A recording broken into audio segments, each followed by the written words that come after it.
Buenos días a todos, muchas gracias por su asistencia.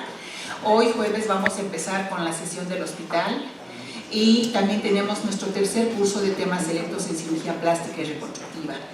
Hoy tenemos la presencia del doctor Javier Agustín Camacho Mondragón, quien nos va a dar un tema sumamente importante porque a nosotros como hospital nos conviene, nos importa saber todo lo que es lo de las leyes en cuanto a los consentimientos informados, en cuanto a los problemas que podemos tener con los pacientes por algún tratamiento o alguna cirugía que no haya salido bien y la forma de protegernos y a dónde tenemos que ir.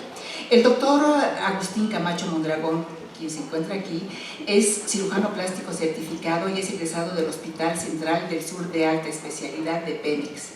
También él tiene una especialidad en microcirugía por el California Pacific Medical Center en San Francisco. Tiene una maestría en dirección de hospitales por la Universidad de La Salle. Cuenta con 37 años de ejercicio profesional en el Hospital Ángeles del Pedregal. Es fundador del Comité de Asuntos Médico-Legales del AMCEPER, comisionado del gremio en la COFEPRIS y es perito nacional de la especialidad. Vamos a recibir con un fuerte aplauso al doctor y a ver...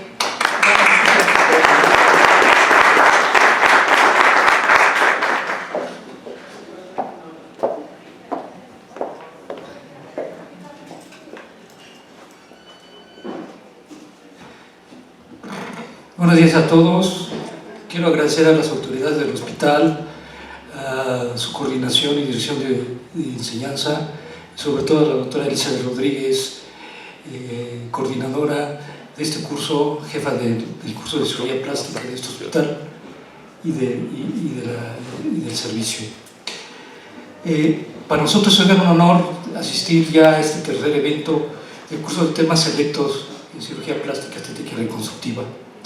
Como ustedes pueden ver, es nuestra tercera participación. Desde este momento quiero hacerle un obsequio para el servicio y para el hospital. Conforme se va a ir desarrollando nuestra plática, esto cubre mucha importancia. El primer obsequio que vamos a hacer a la doctora consiste en todos los consentimientos que desarrollado a lo largo de los años y que están plasmados en la página web de la Asociación de Cirugía Plástica. Aquí viene cada uno de los consentimientos informados que corresponden no solamente a la cirugía reconstructiva, sino también a la cirugía estética. Modificamos nada más en cuestión al informe de la plástica de células gigantes y lo corresponde al aumento de mama. Ya actualmente, por las autoridades sanitarias, se considera que ha habido un sesgo, un vicio en la obtención del consentimiento y ha habido fraude con respecto a los representantes legales de los diferentes pacientes, inclusive la firma del paciente no corresponde a su identificación oficial. Por lo tanto, también damos un regalo al servicio de las almohadillas oficiales, donde tiene que plasmar no solamente el paciente la firma o su nombre completo, sino también ya es indicatorio que sea obligatorio que se plasme también la huella digital. Como ustedes ven, siempre hay una carta de consentimiento informado, pero sumada a la carta de consentimiento informado, aunado a la reunión que hubo en septiembre de este año, donde se reunió la Comisión de Arbitraje Médico con todas las dependencias estatales de arbitraje médico, se instituyó que ya existe un formato. Les hago llegar el formato para que pueda tener el servicio y lo pueda tener el hospital. Es el formato de rechazo del consentimiento informado, en el cual el paciente te otorga su consentimiento de que no acepta el procedimiento, ya sea por riesgo a su salud o porque no está de acuerdo a lo planteado desde el punto de vista médico o quirúrgico en ti. Entonces, en este momento hago la entrega de estos obsequios a la doctora para el servicio. Muchas gracias. Y se los vamos a hacer llegar también a todos los servicios, porque esto sí es importante para protegernos como médicos tratantes. Gracias. El tema que vamos a hablar se llama normatividad jurídica del consentimiento informado en cirugía plástica, estética y reconstructiva. ¿Por qué vamos a dedicar una hora a hablar sobre un tema en particular? Resulta que ya el consentimiento informado es la columna vertebral de nuestro expediente clínico. ¿Y por qué? Porque ya las autoridades a nivel de jueces, magistrados y obviamente lo que está plasmado también ya en la Constitución Política de Estados Unidos mexicanos, se considera al expediente como el único documento legal que te puede defender ante cualquier denuncia o demanda o queja. Pero no es el consentimiento informado, en su carta de consentimiento informado, que es el documento principal ahorita, donde ya se le da una responsabilidad y representatividad de tipo legal. Resulta que hace varios años, cuando nos llegó un paciente al hospital del Seguro Social donde trabajaba, es un hospital de traumatología, donde ya estamos jubilados, nos llegó una paciente que sufre un atropellamiento y es una paciente embarazada. Ustedes tienen conocimiento que existe un comité nacional inquisidor donde la muerte materno-infantil cubre mucha importancia para las leyes y para el gobierno actual. Entonces, todo lo que estamos involucrados en la atención médica de este paciente, cirugía plástica, medicina interna, terapia intensiva, cirugía general, pediatría, gineco-obstetricia, fuimos cuestionados e interrogados si nuestra actuación fue correspondiente a las guías clínicas prácticas del hospital y si teníamos un manual de procedimientos por cada uso. Resulta que el documento que nos salvó para que no fuéramos llevados al control interno, ¿sí?, fue el consentimiento informado. Y el consentimiento informado fue el que nos salvó de que no nos hicieran una reclamación de tipo administrativo o de tipo de derecho del trabajo.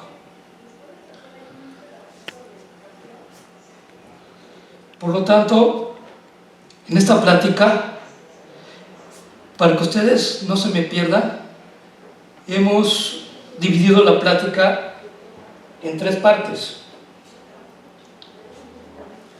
La primera parte va a ser sobre cuáles son los instrumentos legales que sienten la normativa del consentimiento informado. Para que no se me duerman, ya no es la primera vez que doy una sesión general. Generalmente aquellas personas que llegan o que han estado de guardia, pues tienen que asistir obligatoriamente, es obligatorio que asistan a la sesión general, pero pues han tenido una guardia muy pesada y se duermen, ¿no?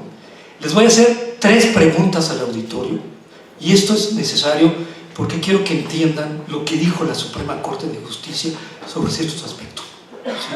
La Suprema Corte de Justicia ya da la categoría del consentimiento informado, de que tienen que saber específicamente en qué momento tienen que actuar, ¿sí?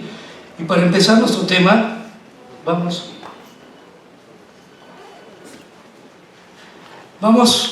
a dar una definición.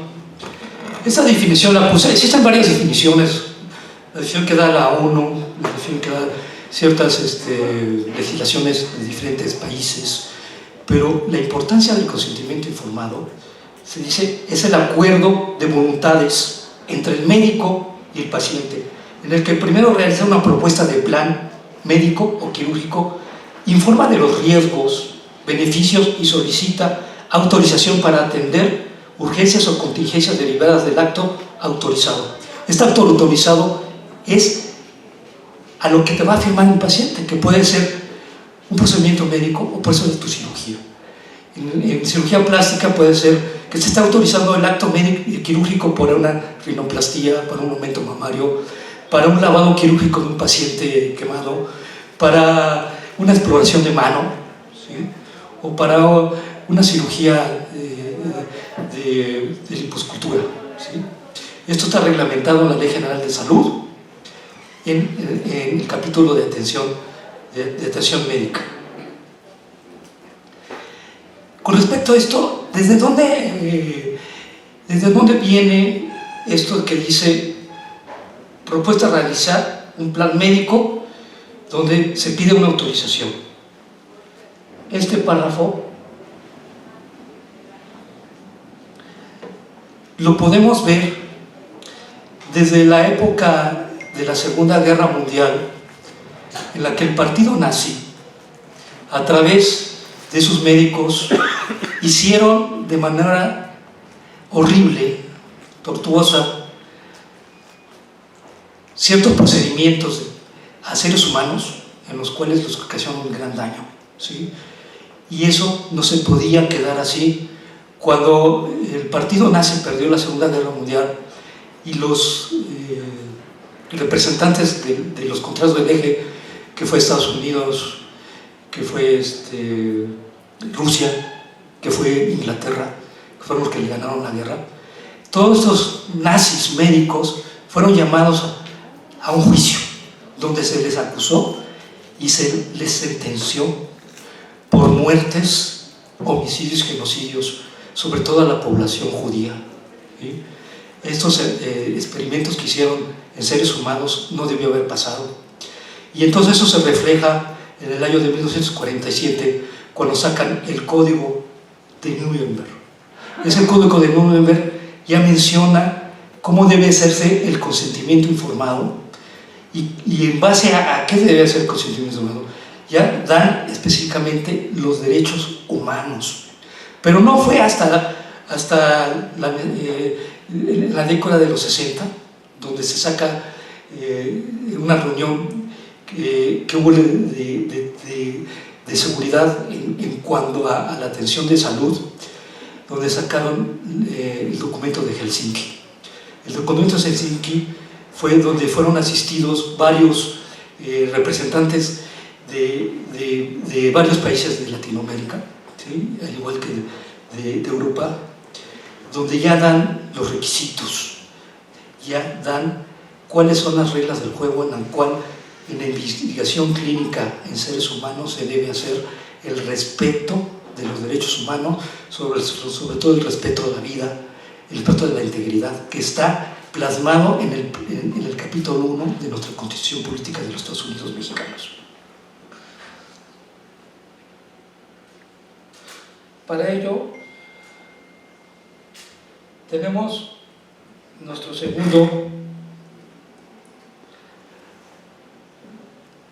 el segundo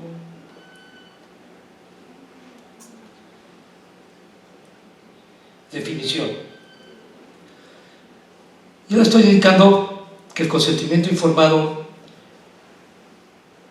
es un acuerdo, es un contrato, y está definido por el Código Civil de la Ciudad de México como contrato. Después les voy a explicar bien cómo sucede esto. Pero tenemos, ¿qué es definición? Una cosa es el consentir, un acuerdo de una relación entre médico y paciente, en la cual tú le informas tu plan de lo que le vas a hacer a su cuerpo y el paciente está de acuerdo en aceptar esa información del riesgo que va a tener de su cuerpo y te lo va a plasmar en una carta de consentimiento informado que tiene sus requisitos. Por lo tanto, es un documento escrito, firmado por el paciente o su representante legal o familias más cercanas en vínculo, que pueden ser los abuelos, pueden ser los padres, pueden ser un hermano, mediante los cuales se acepta un procedimiento médico o quirúrgico, con fines diagnósticos, terapéuticos, rehabilitatorios, paliativos o de investigación, una vez que se ha recibido información de los riesgos y beneficios esperados por el paciente. Como ustedes pueden ver, una carta de consentimiento informado va encaminada a un diagnóstico, a una terapéutica. Este párrafo es el más importante, ¿sí?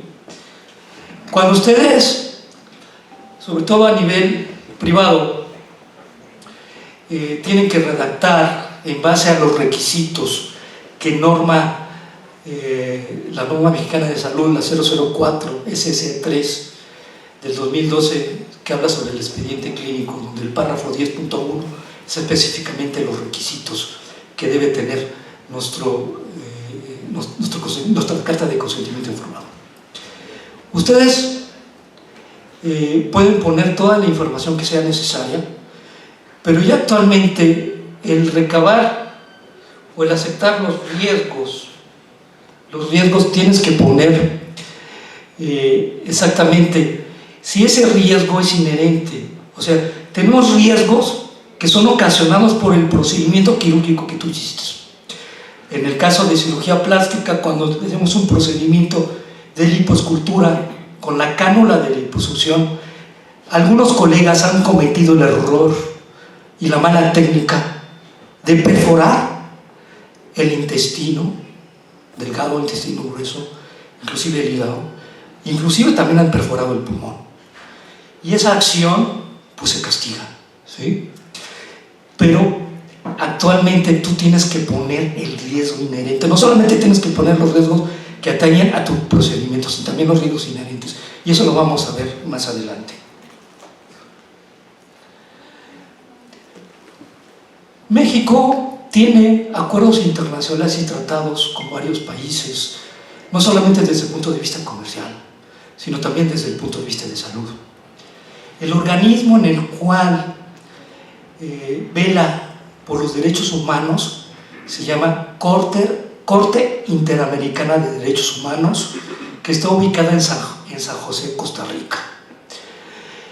En esta corte ya se dio los lineamientos en los cuales el consentimiento informado debe tener ciertas características, ¿sí? Y por lo tanto está plasmado ya en un acuerdo con México, y eso hace que estos acuerdos se estén plasmados también en otra constitución política de los Estados Unidos mexicanos. La República Mexicana tiene un pacto federal donde todos los estados tienen que ver con la capital, o sea, con el poder ejecutivo.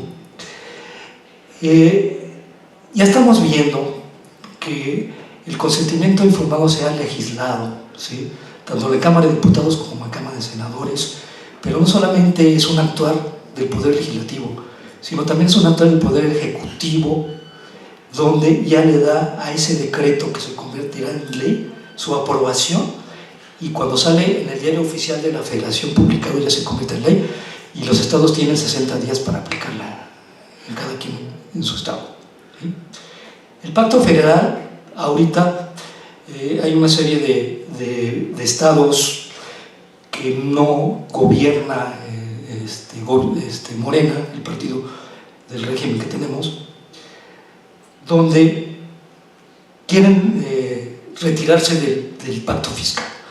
Ya no quieren dar una aportación centralizada de la riqueza que existe, sobre todo en Jalisco. El gobernador Enrique Alfaro acaba de mencionar que van a promover una iniciativa donde se van a salir del pacto fiscal. Igual sucede en un pacto de salud, así como el pacto.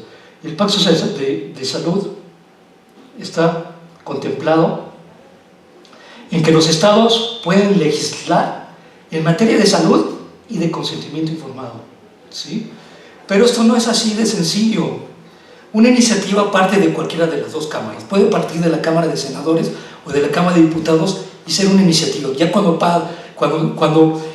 ¿dónde se comenta primeramente? Se comenta primeramente en la Comisión de Salud de cada una de las cámaras. Después de ahí pasa a la otra cámara, pasa al Pleno, ya que se vota por la mayoría de los diputados, pasa a la siguiente cámara como minuta, pasa a la Comisión de Salud, se aprueba en la Comisión de Salud, se aprueba en el Pleno, y después se pide la autorización cuando es un decreto constitucional, como en este caso, que ustedes ya pueden saber por qué la importancia del consentimiento informado.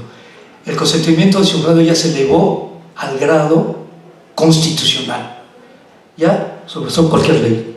El consentimiento informado actualmente es un derecho constitucional.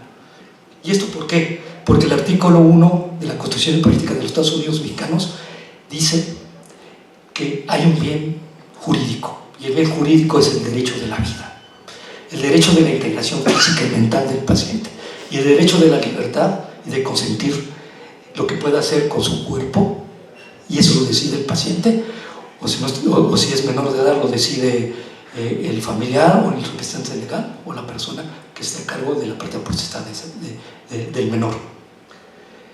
También tenemos el artículo cuarto, que es el derecho de la vida. Entonces, como ustedes pueden saber, y la pregunta que nos hacemos es: ¿el consentimiento informado es un derecho fundamental del paciente? Sí lo es. Es el derecho que tiene el paciente a ser informado por parte de su médico del tratamiento diagnóstico y terapéutico que le va a dar, ¿sí? Es su derecho. Y esto nos resulta en el año del 2009, en la cual México saca la Carta de Derechos y Obligaciones del paciente, al igual que la Carta de Derechos y Obligaciones del médico. Dentro de la Carta de Derechos y Obligaciones del paciente, el paciente tiene el derecho de ser escuchado. Luego a veces no escuchamos de lo que quiere el paciente. Lo he visto cirujanos plásticos donde el paciente le dice: yo quiero que me haga una rinoplastía, pero el paciente tiene una microtia, tiene una retrusión a nivel de la mandíbula, y le dice y le propone: te voy a hacer un avance quirúrgico haciendo cortes de osteotomías para avanzar el mentón, o te voy a poner una prótesis de mentón. Y el paciente le dice: no, yo no le dije que usted hiciera eso. Aún todavía hay colegas que se meten en problemas legales porque no saben escuchar a su paciente o porque le proponen cosas que su paciente no quiere. Igual cuando sucede, me sucedió una vez con una paciente que llegó, una paciente de 15 años, en la cual fue llevada por su mamá. La mamá quería que yo le hiciera una rinoplastía. Yo le pregunté a la menor, le dije: ¿tú quieres? ¿Qué es lo que no te gusta de tu nariz? Doctor, la nariz me gusta mucho. Yo no sé por qué esta señora quiere que me opere la nariz. Véame, yo no tengo boobies, yo lo que quiero es que me ponga este boobies, ¿sí? Escuchen al paciente.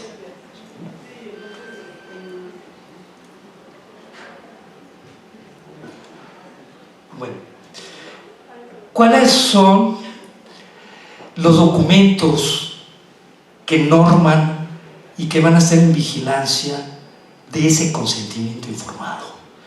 Porque actualmente ese consentimiento informado está en la lupa de todas las autoridades, no solamente legislativas, sino ejecutivas, sino también del Poder Judicial.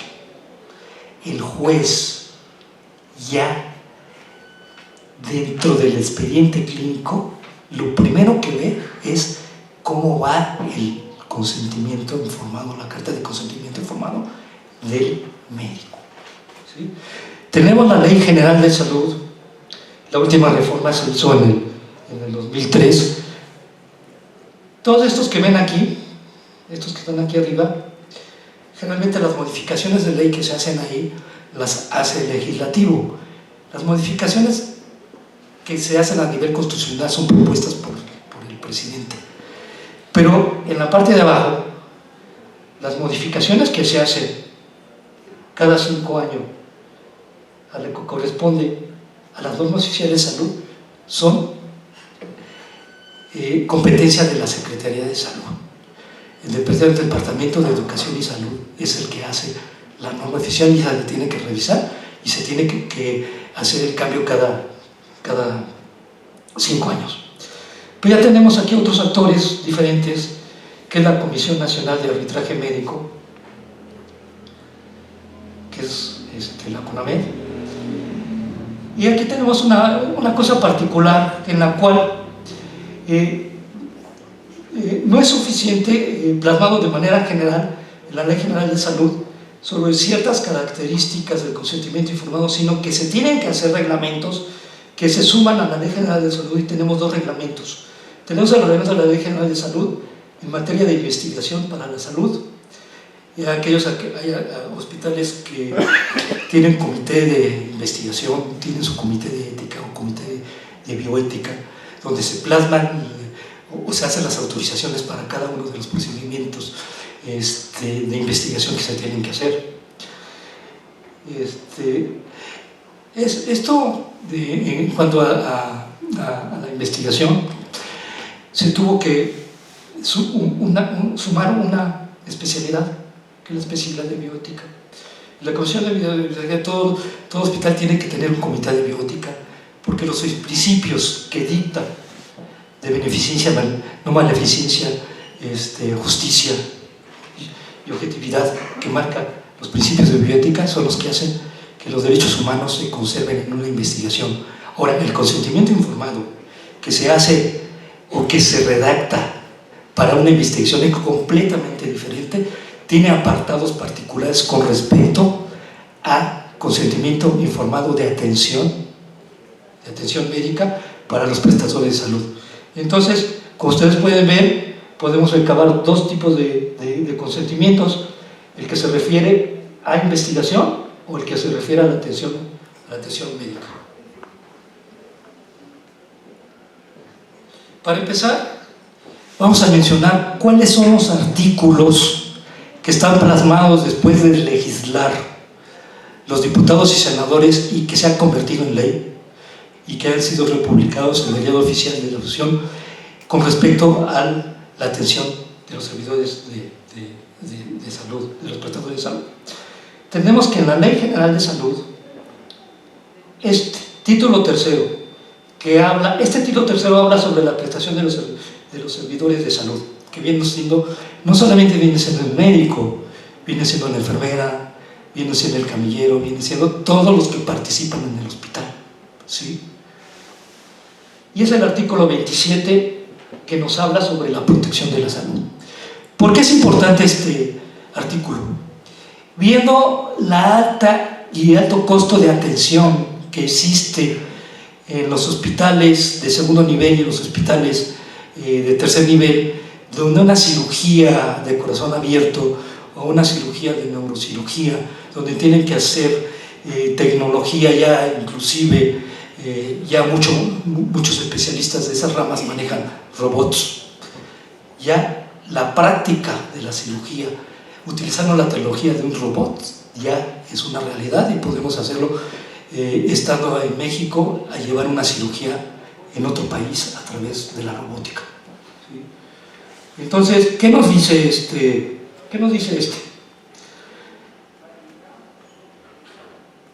Originalmente este artículo 27 iba encaminado en dos partes. La primera parte habla sobre los efectos del derecho de protección de salud, que es educación para la salud, promoción, saneamiento y mejoramiento de las condiciones sanitarias. Pero se le agregó este párrafo, ¿sí? Este párrafo fue reformado en el Diario Oficial de la Federación en el 2019 y este fue en el 2022, donde ya se habla de la atención médica integral, que comprende la atención médica de carácter preventivo.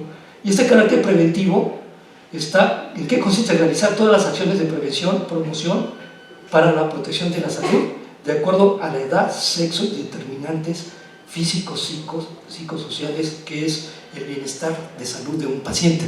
Por lo tanto, que este artículo nos está diciendo de que todo prestador de la salud tiene que dar prevención a su paciente y no llevarlo hasta una cuestión en la cual le salga costoso a la institución, de que tendrán que gastar mucho dinero por un procedimiento.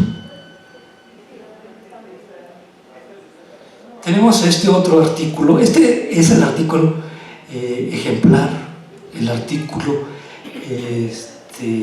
más importante de la Ley General de Salud en cuestión de consentimiento informado, ¿sí? Habla ya sobre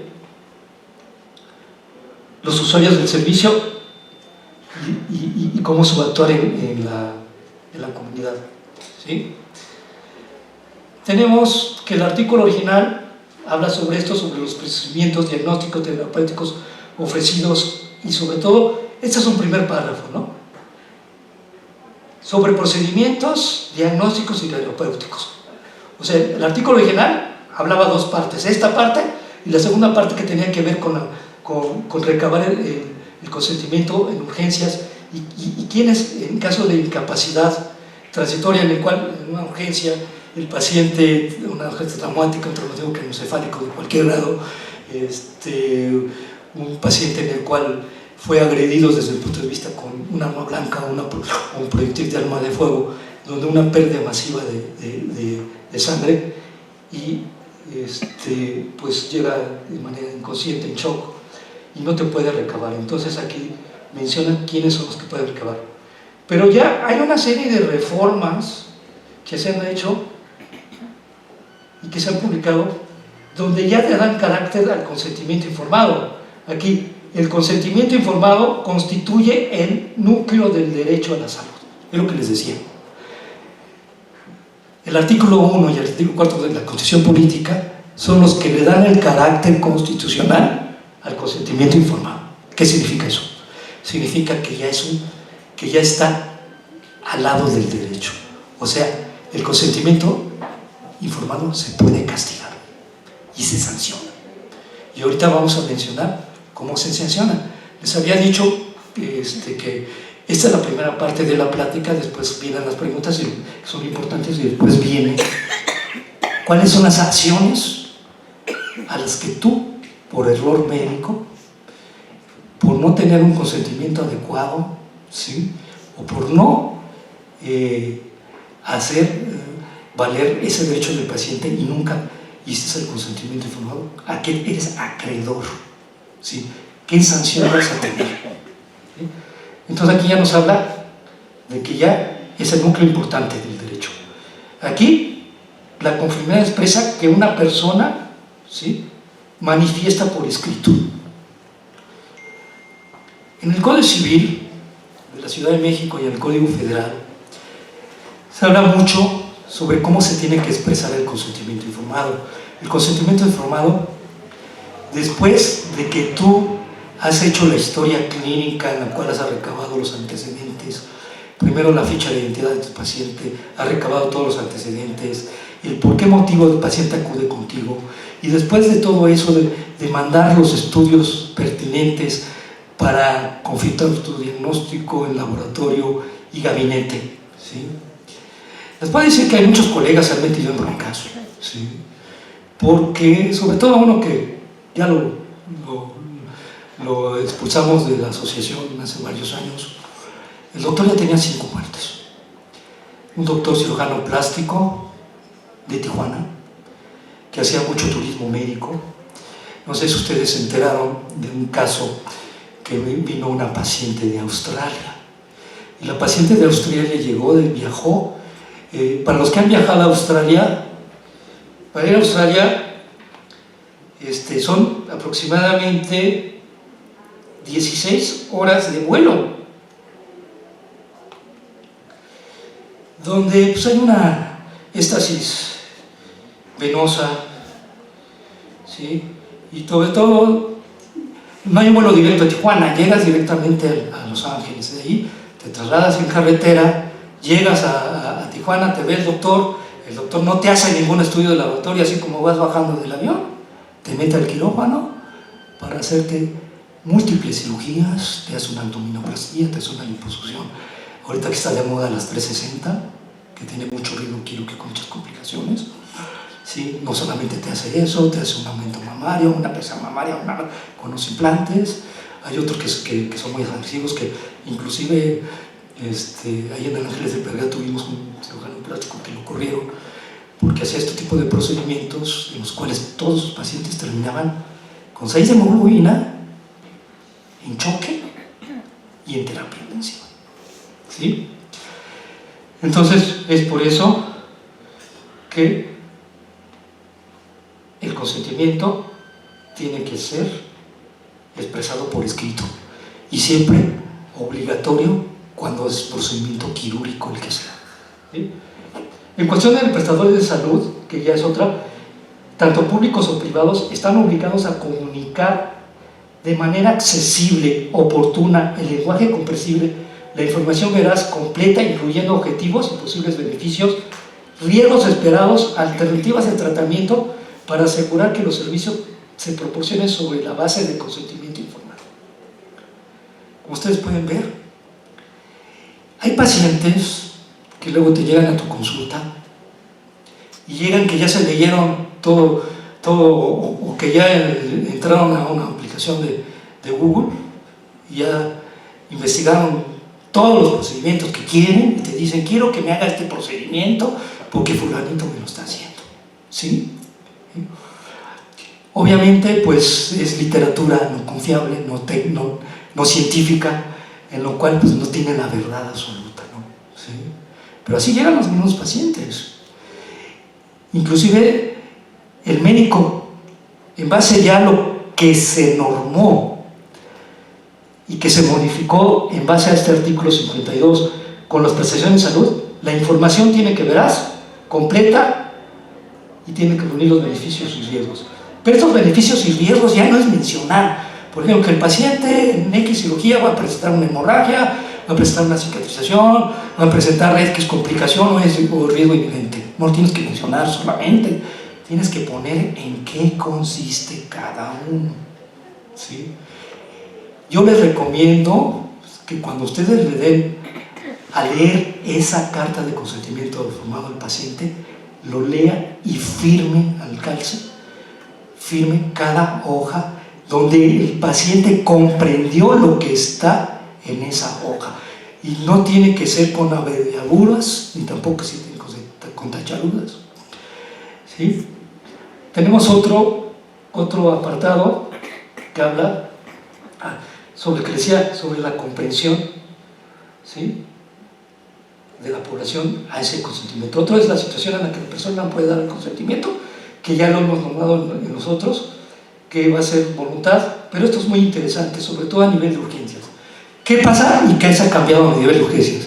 Si a ustedes les llega un paciente en los cuales está incapacitado para darte el consentimiento y no viene acompañado de un familiar o de un representante legal, ¿quién decide la atención médica de ese paciente? La tiene que decidir dos médicos de la misma especialidad, o uno de una especialidad y otro de otra, para dar la atención pronta, porque corre el peligro el paciente que se muera. Y como está en la Constitución, el paciente puede fallecer y es un agravio a tu derecho de vida y a tu derecho de integridad. Por lo tanto, es una de las dispensas, esto es una de las dispensas en las cuales no te exige, no se te exige que el consentimiento informado sea recabado.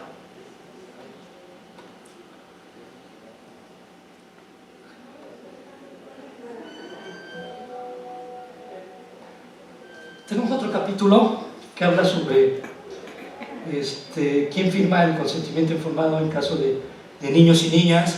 Pues obviamente lo va a firmar el que tenga, el familiar que tenga la preta potestad. Porque pues ahorita vemos muchas,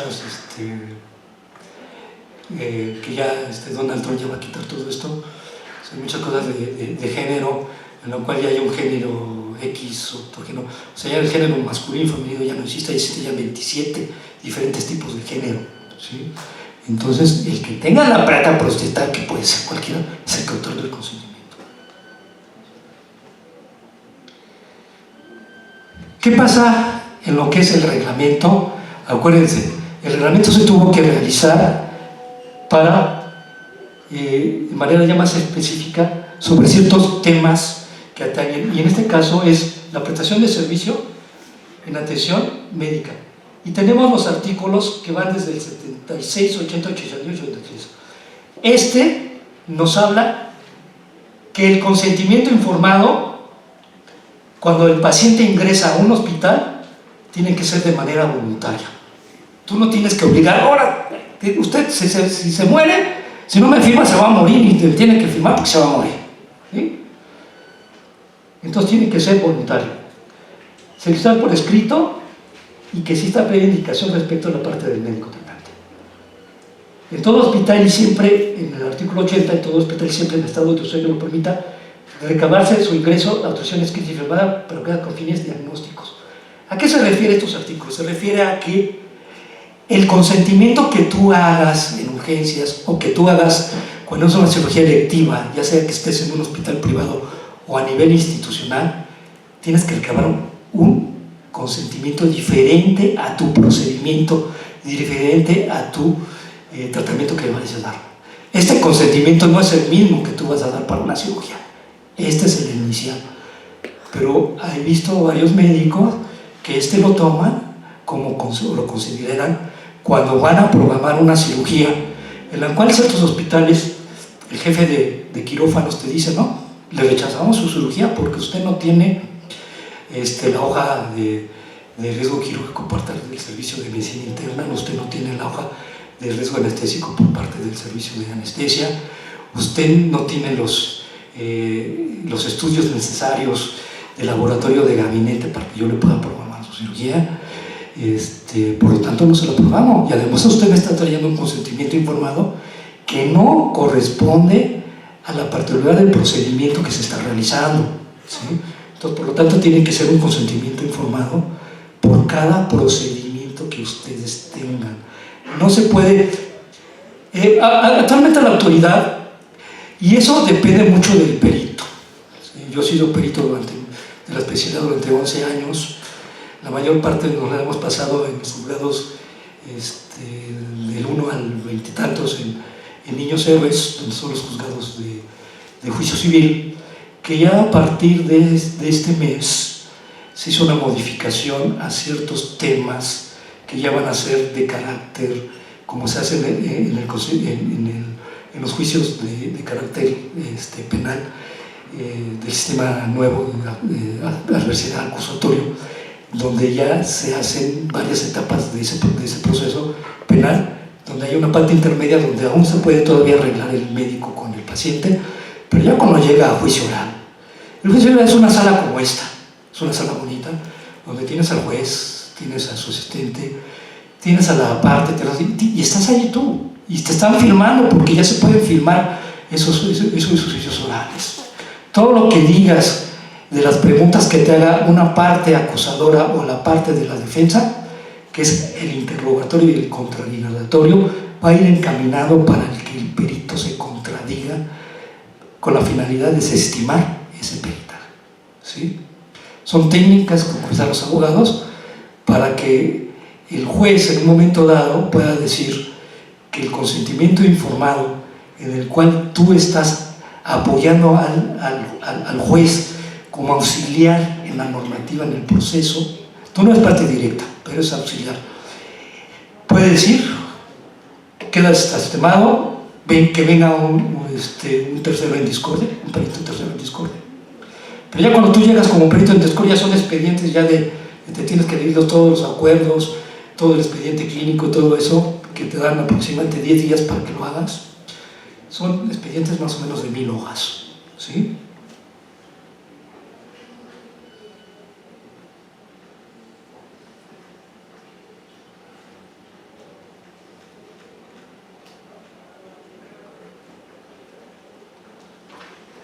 Bueno, entonces tenemos lo que corresponde al artículo 81, en caso de urgencias, cuando el paciente se encuentra en estado de incapacidad. Ustedes pueden ver cómo los legisladores han repetido todo esto.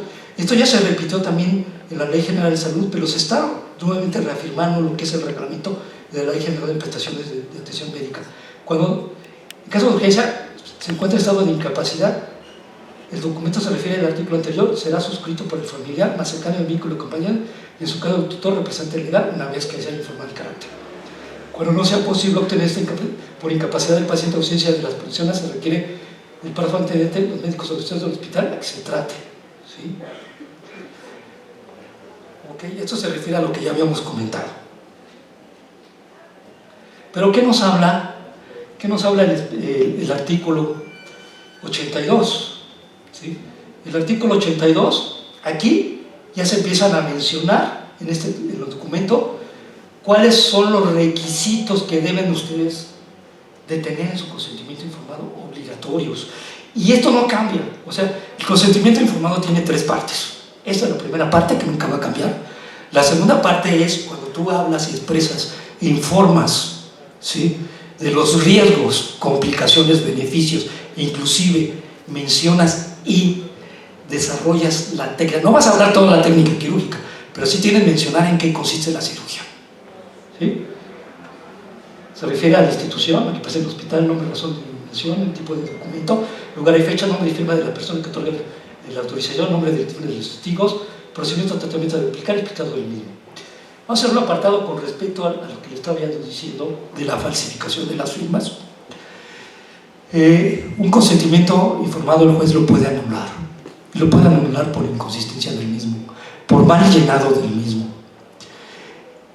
Pero también donde se fija es el fraude que hacen algunos pacientes, en lo cual tú le solicitas la firma y el nombre completo y resulta que a lo mejor el nombre completo sí corresponde, pero la firma no corresponde. Y el representante formal tampoco corresponde. Entonces no solamente tiene que plasmar el paciente su firma en ese documento, sino también tiene que plasmar una huella digital. En base a la Ley General de Salud, existen ciertos cojinetes, y los cojinetes que son recomendados para la aplicación de la huella digital del paciente. Por esto del fraude al consentimiento informado, tiene que ser los color negro. No puede ser uno azul, uno verde o uno rojo. Tiene que ser negros. ¿Sí? Y lo tienes que plasmar de hoy en adelante. No solamente es la firma, el nombre, sino también la huella digital. ¿Y de quién es? Del médico que da la información, que es el médico tratante. ¿Quién más? El paciente, que es el que acepta los riesgos, complicaciones y beneficios del procedimiento que le vas a realizar. Pero también hay dos testigos.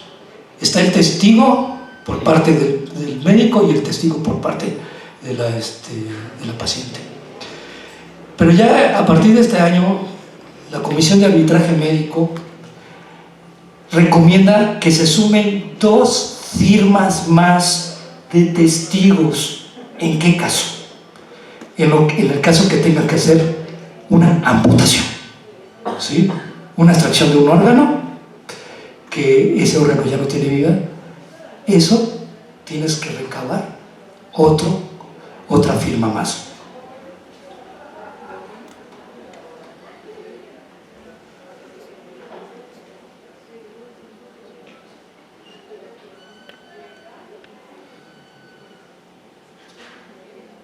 Bueno, corresponde al artículo 83, es que es lo que les decía, la amputación y mutilación, donde se ven ya los 2 testigos más.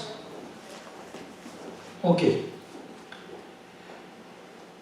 Aquí ya viene lo más importante de nuestro expediente clínico, lo más importante de la norma oficial, la 004 de específico, que la tienen que tener todos presente. No se ha hecho otra modificación, sigue siendo actualizada. Tenemos 3 partes. La parte que ya les mencioné, que es esta siempre debe estar en tu consentimiento, y esa nunca cambia. Esta parte nunca cambia.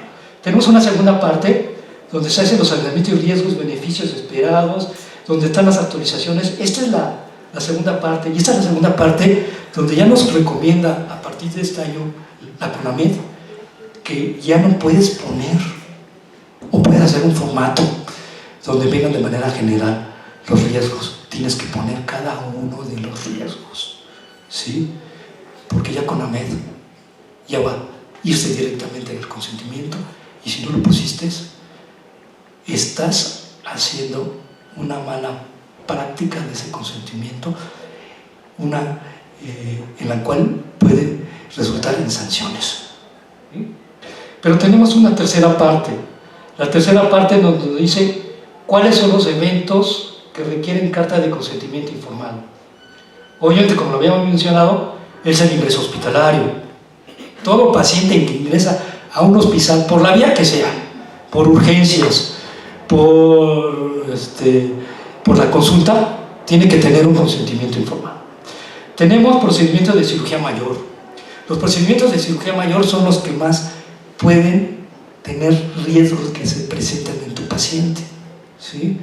Un riesgo inherente, me acuerdo una vez un caso en el que estábamos en un quirófano, donde administra la enfermera circulante administra un medicamento y el paciente presenta un shock anafiláctico, una reacción de hipersensibilidad, ¿sí?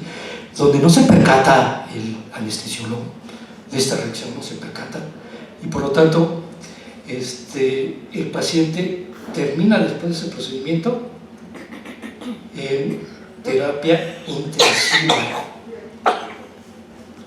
Sí. Para aquellos que trabajan a nivel privado, que no tienen clínica privada o hospital, pero que llevan a sus pacientes a esos recursos, tienen que ver que esa clínica o hospital esté en regla, que tenga toda la reglamentación que dice COFEPRIS, ¿sí? Y no solamente eso, sino que tiene que tener 2 contratos. Esto es lo que se está fijando más ahorita la autoridad para sentenciarte que cometiste un error o que hiciste un abandono del paciente. ¿En qué consiste eso?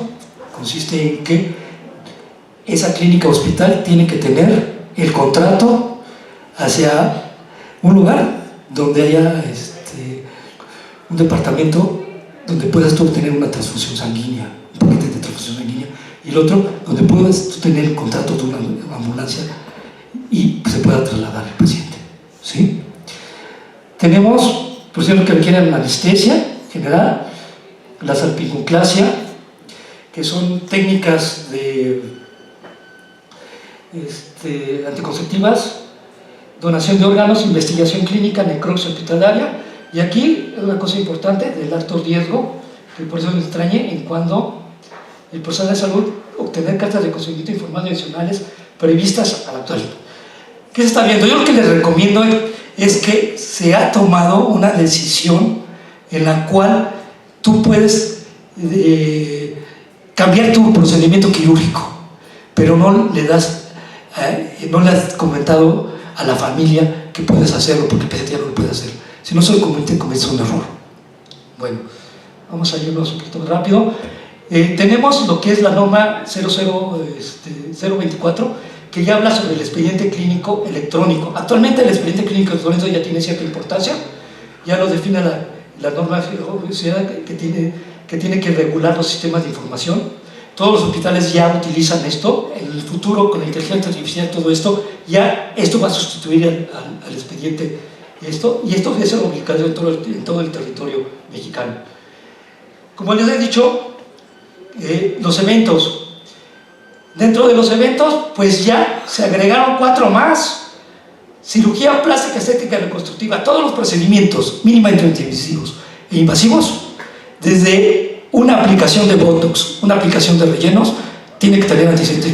Yo no sé cómo le hacen los colegas que para llamar la atención en sus redes sociales le dicen: te hago el procedimiento de aumento mamario, pero te voy a regalar un Botox o te voy a regalar unos rellenos. Eso ya no se puede hacer, ya no está, eso ya es un error que cometen, ¿sí? Tenemos tratamientos oncológicos, felicitación decidida y sobre ciertas vacunas.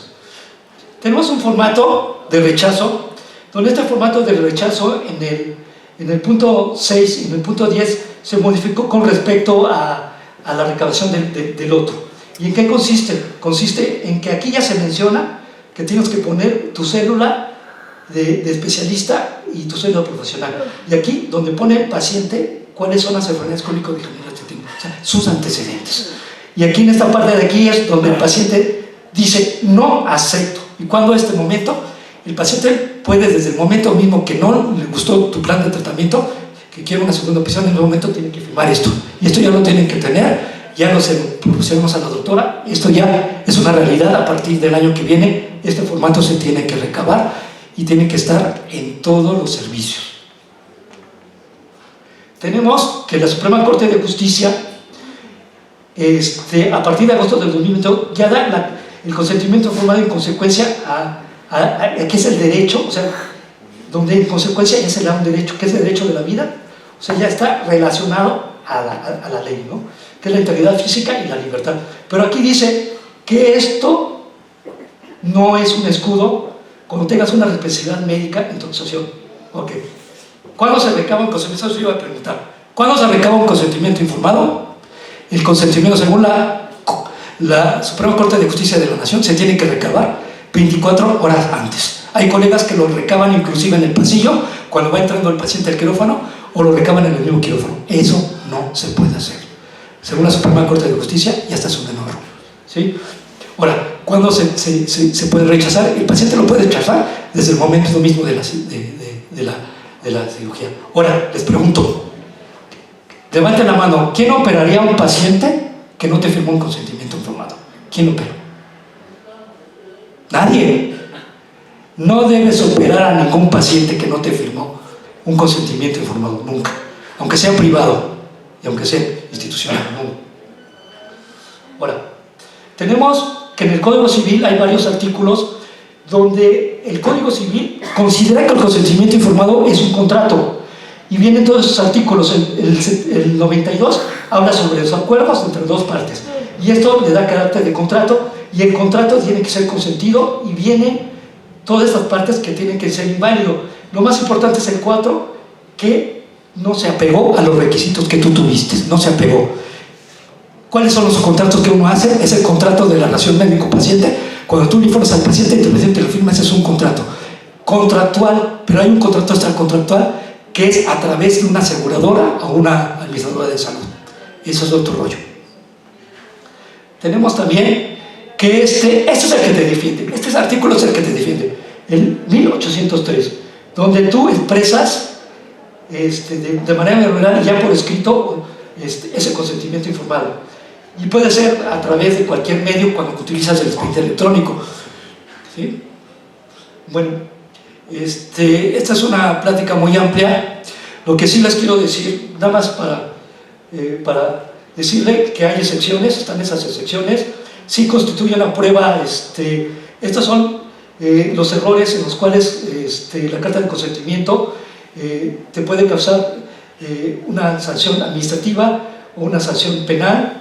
Eso se y tiene que ser, como está relacionada con la ley SATIF, entonces es una actuación completamente negligente. Tenemos una repercusión legal en instituciones, y esto porque por el artículo 1 constitucional, o sea, a nivel de los que trabajan a nivel institucional, ya es una obligación laboral y jurídica. Tenemos las responsabilidades, es una responsabilidad administrativa, civil, penal, y esto es lo que yo les decía.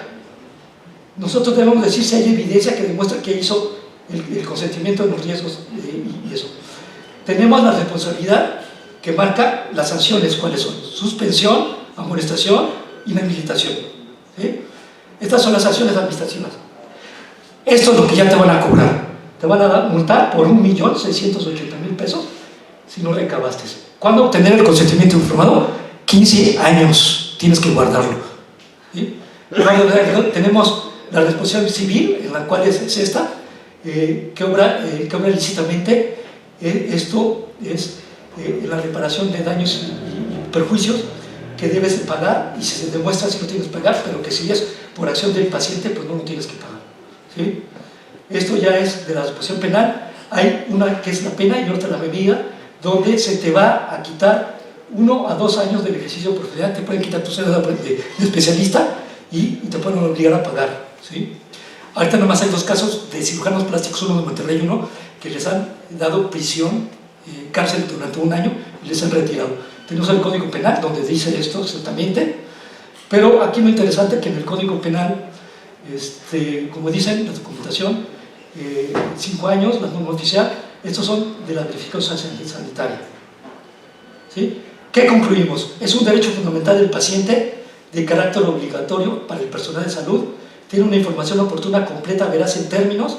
El centro medular, como hemos dicho, de la relación médico-paciente, que ahora ya no es relación, es un equipo médico que se relaciona con el paciente. Y obviamente, pues, les agradezco la atención. Como ustedes pueden ver, sí tiene un fundamento legal y eso obligatorio para cada médico. Gracias.